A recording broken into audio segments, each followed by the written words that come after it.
Welcome back to Luxury Cruising. I'm your host, Krystal Sodaitis. And today, for the second year in a row, which may become an annual tradition, I don't know, I'm going to be talking about the new ships that are launching in 2026. And I'm not just talking about the ship in general, what new restaurant they have, what new roller coaster they have. As on the Luxury Cruising podcast, we talk about the luxury. How are the mainstream lines really pushing that luxury experience? And how are the luxury lines doubling down on exclusivity, personalization, and design? If you're like me and you love the sweet life, and hopefully you are, and that's why you listen to the podcast, settle in and let's talk about why 2026 is going to be breakthrough year for luxury cruising. So what we're seeing in general for luxury for the luxury cruise segment is that the big ships, the mega ships, the mainstream lines, they're adding and expanding their suite enclaves. Their ship within a ship is getting bigger and taking up larger proportions of the bigger ship. And the luxury lines are expanding with purpose driven vessels. They're also looking at new technology, cleaner energy, hydrogen ready, hybrid, more efficient engines, shore power capabilities, which for people who don't know, shore power means that instead of the ship when it's docked, just idling, because we can't turn off completely, so it's got to idle. And instead of using its own power, it's going to use, which is usually some sort of gas or liquefied natural gas.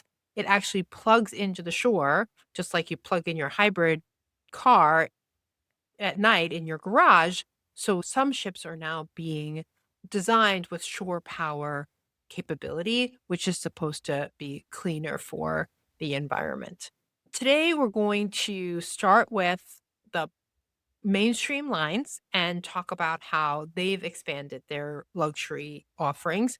And then we'll dive into everyone's favorite luxury lines and see what's new, what's coming up on the horizon.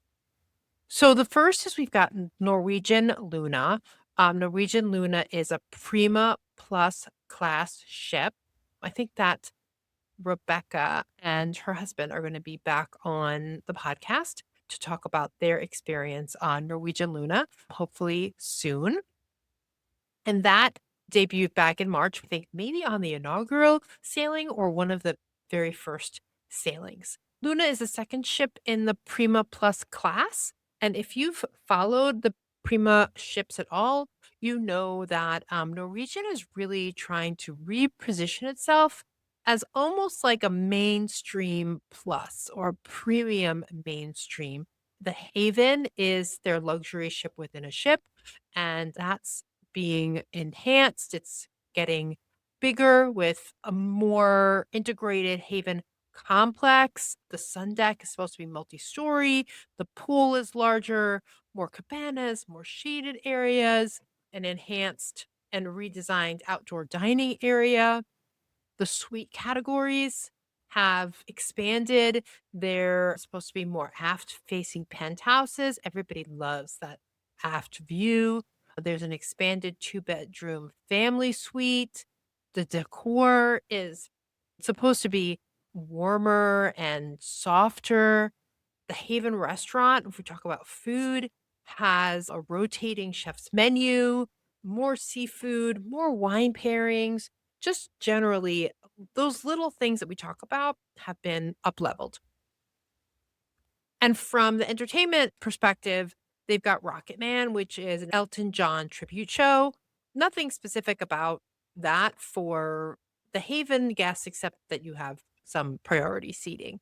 Norwegian Luna also has some really nice extra charge experiences. I think that the cruise lines are really upping their game. It's not just to pay an extra $50 to be able to go to the steakhouse or go to the, upscale Italian restaurant, but like Norwegian Luna has something that they're calling Lunatique, which I guess is sort of like Cirque du Soleil. It's a circus that's an added $45 a day. That's supposed to be a premium experience. You can also buy passes to the Vibe Beach Club. These are all things that you can do even if you're staying not in a suite area, not in the Haven, but you can add these to your trip to sort of up level and add a little bit of luxury. So the Haven, is really one of our mainstays in terms of ship within a ship experiences, and everybody who has been on the podcast absolutely loves it. And I'm sure that Norwegian Luna's Haven experience is going to be just continue along on that path. Next, I've got Royal Caribbean's Legend of the Seas, and that is expected to debut in the summer. It's going to debut in Europe, and then there will be a transatlantic, which wouldn't it be amazing to do a transatlantic on Legends of the Seas? Oh my gosh, absolutely. Except I'm not sure I would wanna be on because Legends of the Seas is an Icon class ship, which means that it has the expanded neighborhoods, it has Surfside, which is geared towards smaller families, it has Category 6, which is the water park that's on the top, it has the Aquadome with the Aquadome Marketplace, and so with the transatlantic, you might finally get to eat in all the locations or maybe not. I'm not so sure I would wanna be on the water slides in the middle of the Atlantic, but you never know. I'm sure there's gonna be some people on there. And we talked a couple weeks ago about how they are expanding their offerings from the suite classes. They're going to not only have the ultimate family townhouse, but they're also going to have the ultimate family treehouse. All of this on Star Class. I'm sure that there will be a private sun deck as part of the suite neighborhood. The coastal kitchen menu is expected to be refreshed. You also have the Grove, which is more of a casual place to dine within the suite sun deck and within the suite neighborhood. So, other things to improve Legend is going to apparently have a better pool deck layout, a better bar placement, just up leveling the icon class in general. As far as luxury paid experiences, so on some royal ships, there is an experience called, it's basically a railway, and it's a train car experience, the Royal Railway. And this is going to be the Royal Railway Asia edition. So it's an immersive dining experience. It's food. You're on what you feels like a train. It's sort of like 4D. It moves a little bit. You have, screens that look like windows with things passing by, and so it's going to apparently be themed to the Silk Road. And as a star class guest, you will have priority access.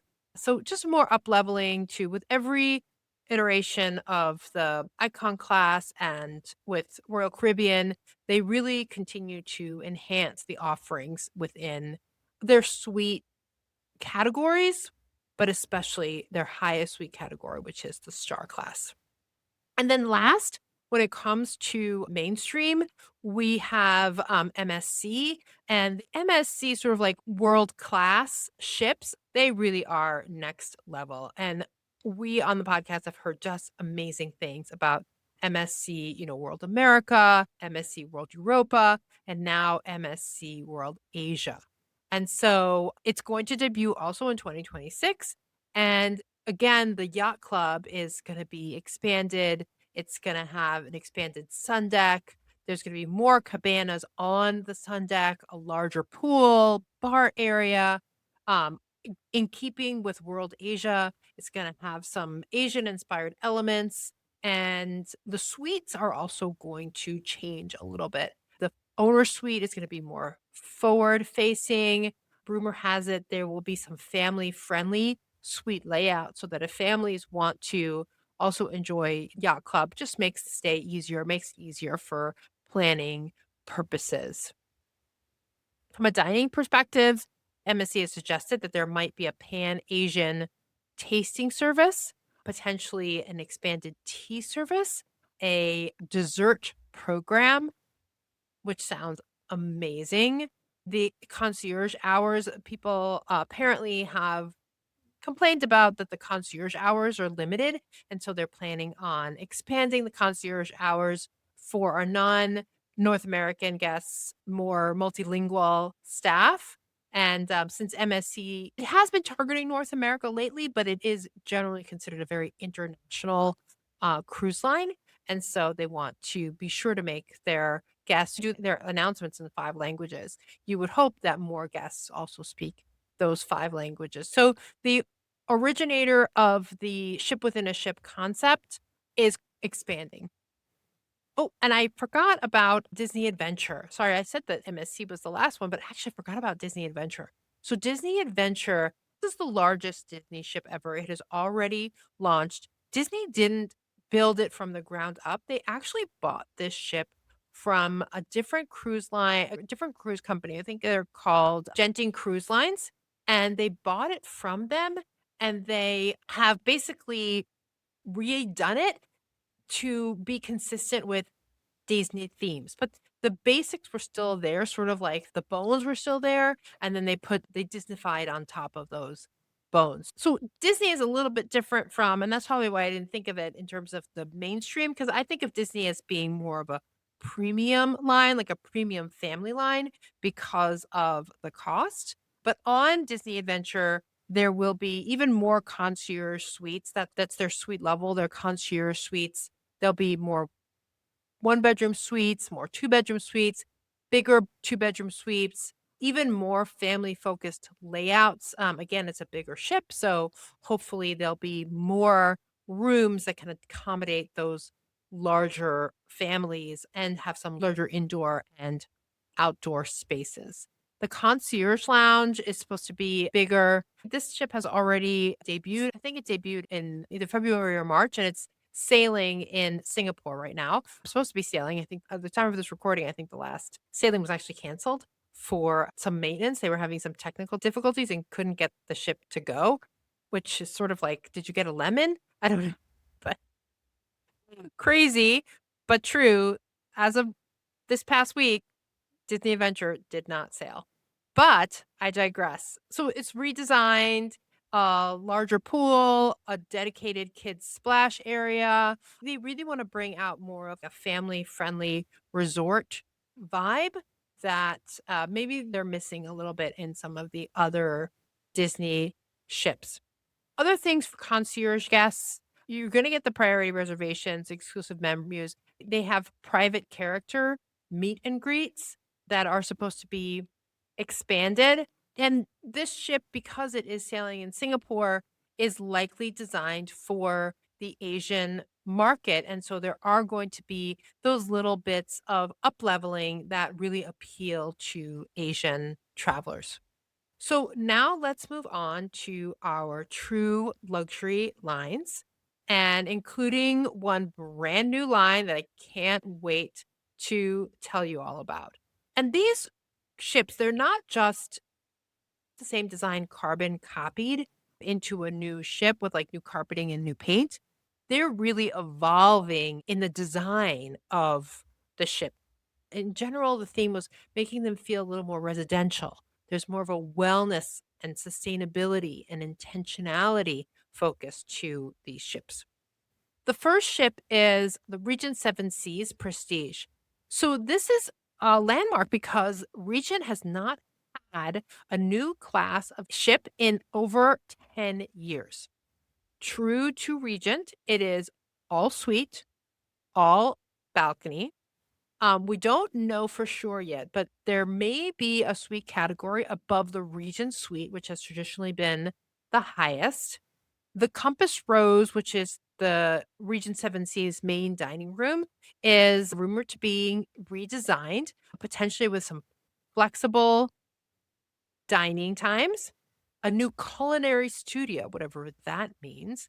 The thermal suites are going to be expanded and potentially even some spa focused accommodations. Who doesn't love spa focused accommodations?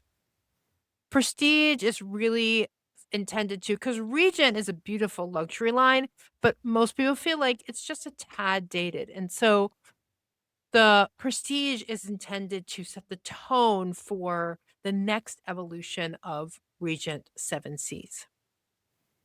Next, debuting this year is Explora 3, the third ship in the Explora journey. I think right now they are scheduled to have 6 ships in the Explora journeys under the Explora journeys umbrella.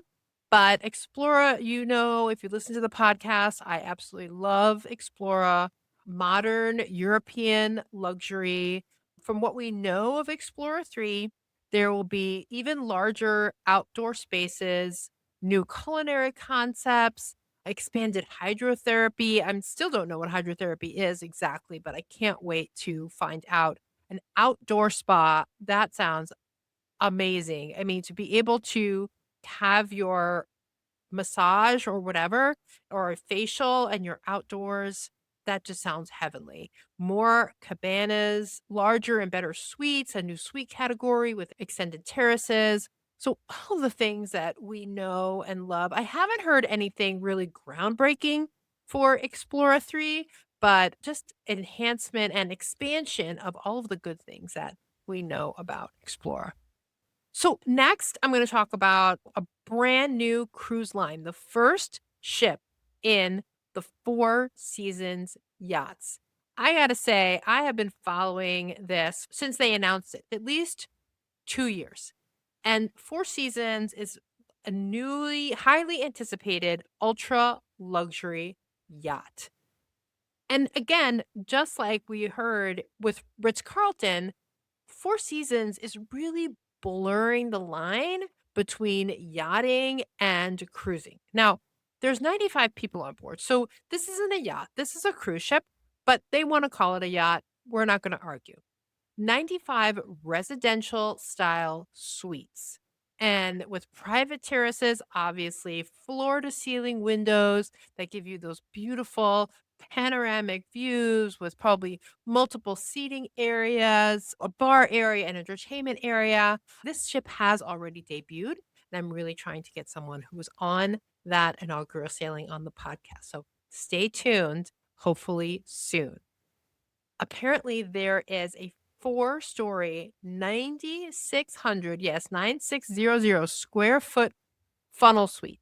So for those of you who have never heard of a funnel suite, like in the middle of the ship, there's this funnel. I don't even know if they're actually functional because they're supposed to be what, like let off the exhaust, but they still keep the funnel there. But there's a suite inside of it. And it's huge. I mean, it's almost 10,000 square feet. It's three times the size of my house. And obviously, multiple living areas. It's supposed to have its own pool, spa-like spaces, a wraparound terrace. Of course, you're in the funnel. You have to be able to walk all the way around. Reportedly, the guest to staff ratio is 1 to 1, which means there's more people walking around than guests because a lot of those staff are behind the seats, which is crazy to think of. The yacht accommodates 220 guests and has 110 crew. And some of those people, like the people who are on the bridge, like they're not serving your drinks. So it's crazy. It could be close to a 1.5 to 2 to 1 ratio of actual servers, people attending the guests. That's crazy to me. There are 11 restaurants and bars.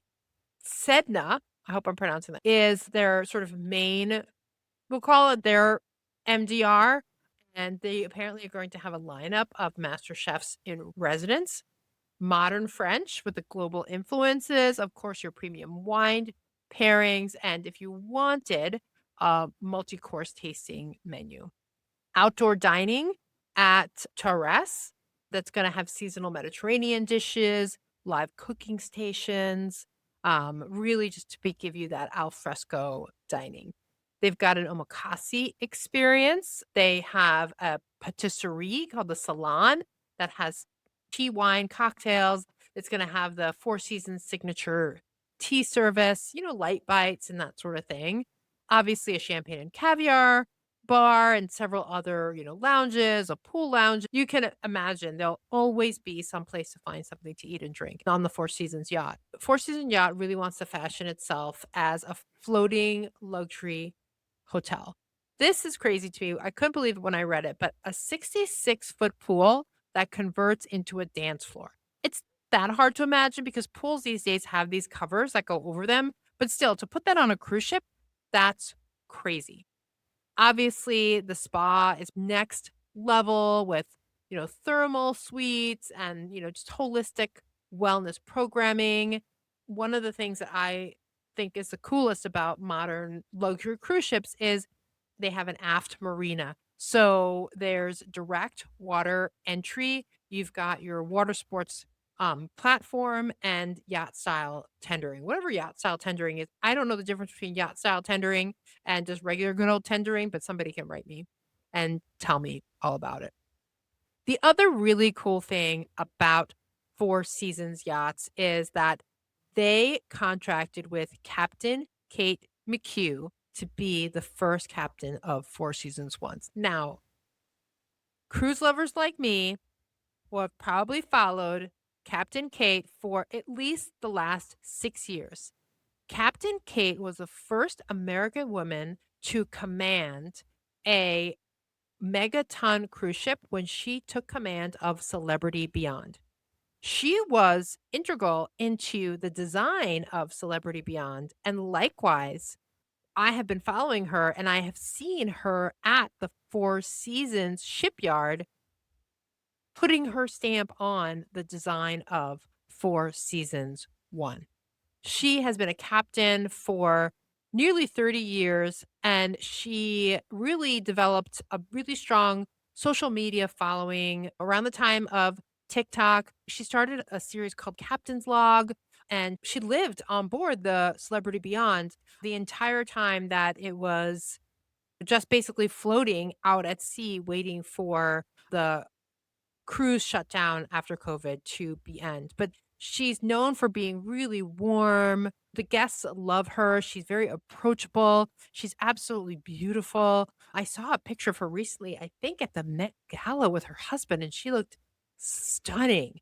I mean, she is a really beautiful person on the inside and out. And when I saw that Four Seasons chose her, it's no doubt that it means that they really are looking for a captain that is very approachable, that really expects excellence and is service forward, knows that the guests are the most important people on the ship and obviously safety first, but she wants her guests to have the most amazing experience. So I absolutely love that Captain Kate McHugh is the first captain for Ritz-Carlton yachts, and I can't wait. If you have been on Ritz-Carlton yachts, and whether it's the inaugural or not, and you would like to be on the podcast to tell me about your experience, please let me know.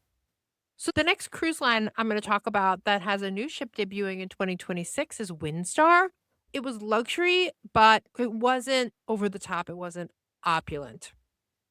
And now the Windstar Explorer is going to be a purpose-built ship for travelers who want the intimacy of a yacht with the amenities of a boutique hotel. Again, blurring those lines.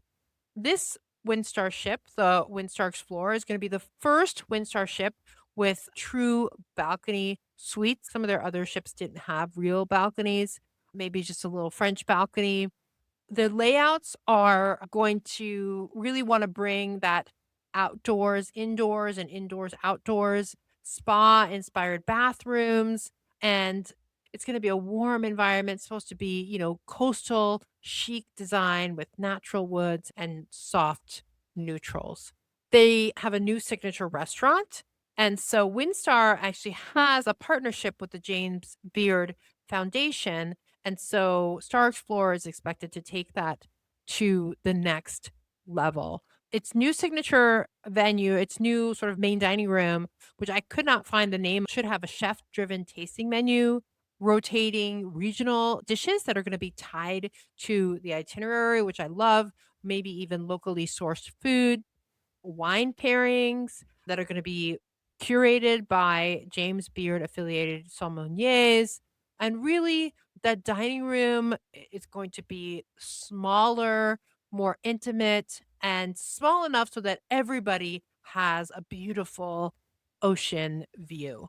The spa and the fitness experience is going to be expanded. Again, with that indoor-outdoor feel, they want the spa to be more of a sanctuary, which apparently in previous on older Windstar ships, maybe it's not so much.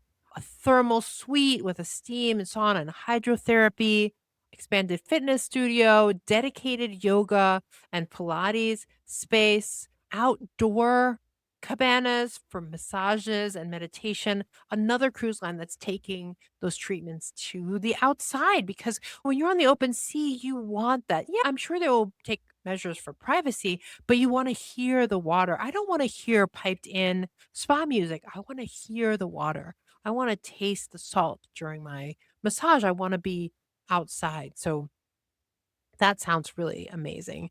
They also are going to have a marina so that you have direct access to the sea, a multi level platform where you can dive off or swim. They'll have snorkeling equipment, kayaking, paddle boards. Apparently, they're going to have a water sports concierge, which sounds amazing. So I love Windstar. I've always wanted to do a Windstar, but again, they are kind of smaller. They've always been considered luxury because they have that high crew to guest ratio, but the ships themselves maybe were not as luxurious as some of the other lines. But it sounds like with the new Windstar Explorer, they're up leveling the interior as well as the exterior. So last, I want to talk about Viking. Viking actually has two ships coming out, the Viking Mira and the Viking Libra. And, most Viking ships are carbon copies. They're just Vikings sort of standard Scandinavian, sustainable design. They're going to have some destination focused itineraries, still keeping that adults only atmosphere so that, adults can go and really have a very intimate and quiet and luxurious experience. We do know that they're going to have hydrogen ready propulsion on the Viking Libra.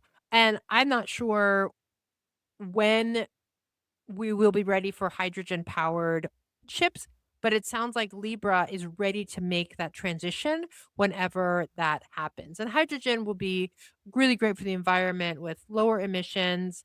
And it's just an example of how the cruise lines are really looking to increase their focus on the environment and their sustainability.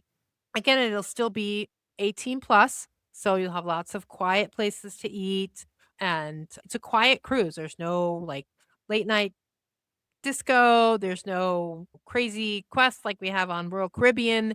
It's more low key. You have an expanded thermal spa, which is obviously in a Nordic theme. You're gonna have your hydrotherapy pool. Apparently, there's a snow grotto, steam rooms, cold plunge pools, heated loungers, anything Nordic spa, and you're gonna be able to find that on the Viking Libra and the Viking Mira. So on the Viking Mira and the Viking Libra, every stateroom and suite is gonna have its own private veranda. It's gonna have a living area, a sleeping area.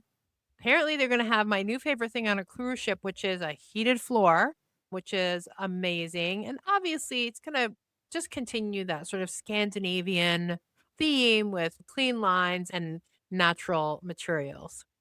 Viking is known for its food. Nothing that has been published that is really going to change in terms of new venues. You're going to have Manfredi's, the Italian restaurant, the Chef's Table, World Cafe, which is their buffet, which is like a fantastic buffet. They have afternoon tea and alfresco dining at the Aquavit Terrace. All the mainstays of Viking Cruise Lines is going to be there. So nothing super new with Viking Libra and Viking Mira, just sort of like an expansion of what we know of Viking. So that's my review of our 2026 ships. I hope you found one that is intriguing and that you may look into booking, even if you're not the first person on the ship.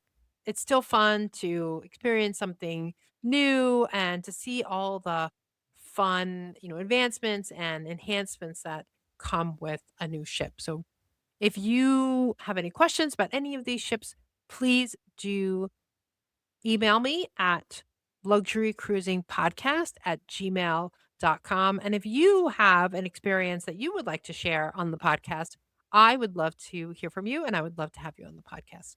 Again, you can email me at luxurycruisingpodcast@gmail.com. And until next time, I wish you safe and luxurious cruising.